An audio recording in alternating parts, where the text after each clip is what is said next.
My name is Stephanie, and this is my presentation on Death with Dignity. My audience is Ashley, Diane, Michelle, and Tracy. Imagine being given the diagnosis of a terminal illness. Imagine being told that there's nothing that they can do to save you, to slow the process, to ease your pain or your discomfort. Think about how you would feel if you knew your last days would be filled with medications and treatments that aren't going to do you any good. I would imagine you would be tired, you would be in pain, and you would be miserable. For many people in similar situations, death is a welcome notion. The thought of dying brings peace and a sense of calm from the hectic and chaotic life that's already coming to an end. This brings the idea of death with dignity. Meet Dr. Jack Kevorkian, also known as Dr. Death by his colleagues. In 1986, Dr. Kevorkian took $45 worth of materials and built the Thanatron, which is Greek for instrument of death. This machine right here in the picture is what the Thanatron looks like. It injected 3 injections into the patient, the first being saline, the second was a painkiller, and the third was potassium chloride. He used the Thanatron on his first patient in 1990. It was Janet Adkins. She was 54 years old and she had Alzheimer's. Subsequently, he lost his medical license because he aided in her death. So it got a little bit more difficult to get the painkillers and the things needed for the Thanatron. So he built the Mercitron in 1991, which delivered carbon monoxide through a gas mask to the patient, and that's how the patient died. He was prosecuted a total of 5 times and assisted over 130 patients in ending their lives. His final patient was Thomas Uke. He had Lou Gehrig's disease, and Dr. Kevorkian actually filmed his death and sent it to 60 Minutes, and was then tried and convicted for the murder of Mr. Uke because he was the one that injected the chemicals or the medications into Mr. Uke instead of him doing it himself. He was sentenced to 25 years. He served 8 and was released on good behavior. So we have all heard of Brittany Maynard. We all know who she is. She was 29 years old when she chose to end her life in 2014. I wanted to point out this quote that I found from an article she did with People magazine. There is a difference between a person who is dying and a person who is suicidal. I do not want to die, I am dying. So the big controversy is that anybody that wants to die can seek out a doctor and have physician aid in dying, and that's not what this is supposed to be about, and that's what she's saying in this quote. So in spring of 2014, she found out she had a terminal brain cancer, and her prognosis was less than 6 months. So her and her husband, along with her mother and her stepdad, moved to Oregon from California, because at this point California did not have a Death with Dignity Act. So they moved to Oregon, and November 1st, 2014 is when she ended her life surrounded by her friends. So the requirements to take advantage of the Death with Dignity Act is almost identical. There's 9 states where it's legal. It's almost identical. There's just one small difference.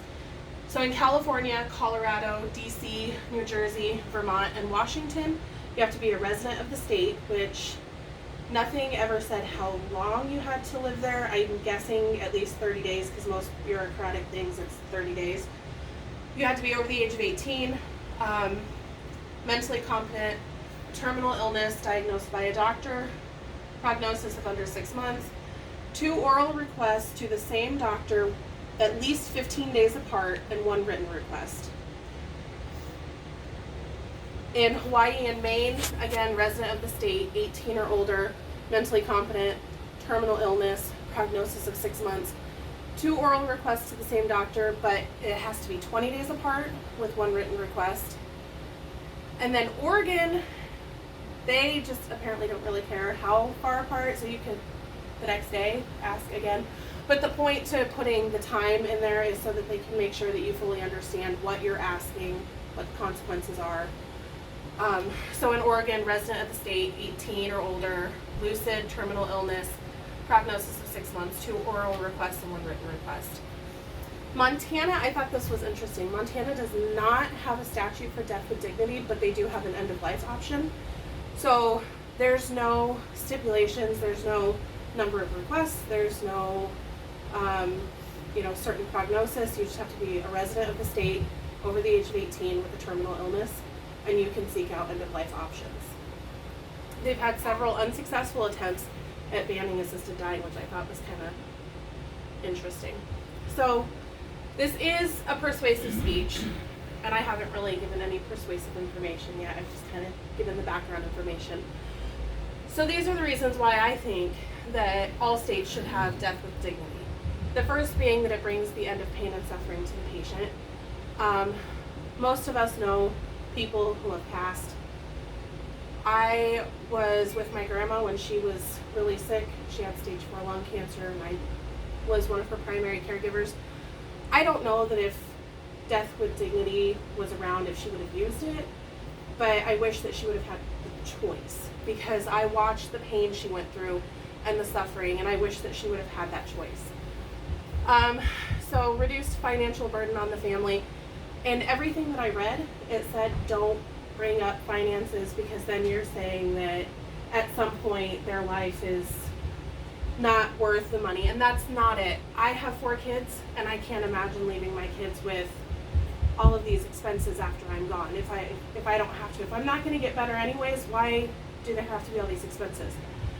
So my thing is that they can't move on, they can't get their closure if they're still dealing with your final expenses. So that's my argument there. For organ donation, if you're planning this out with your physician, then your organs can still be harvested and donated, and you can still help people, as opposed to people that unfortunately try to because they don't want to suffer anymore. Painless and less traumatic death, which I think kind of goes back to the top one. And then my last argument is actually more towards the doctor, and it's non-malfeasance. Part of the Hippocratic oath that a doctor takes is to do no harm. And I think that if you know your patient is going to suffer, and you know how they're going to suffer and what they're going to go through, there's nothing that can be done for them. If they want to end their suffering, I think you're harming your patient by not helping them in any way you can. So there's my abundance of references. I hope that you take some good information from this, and that hopefully we can get death with dignity going nationwide. Thank you.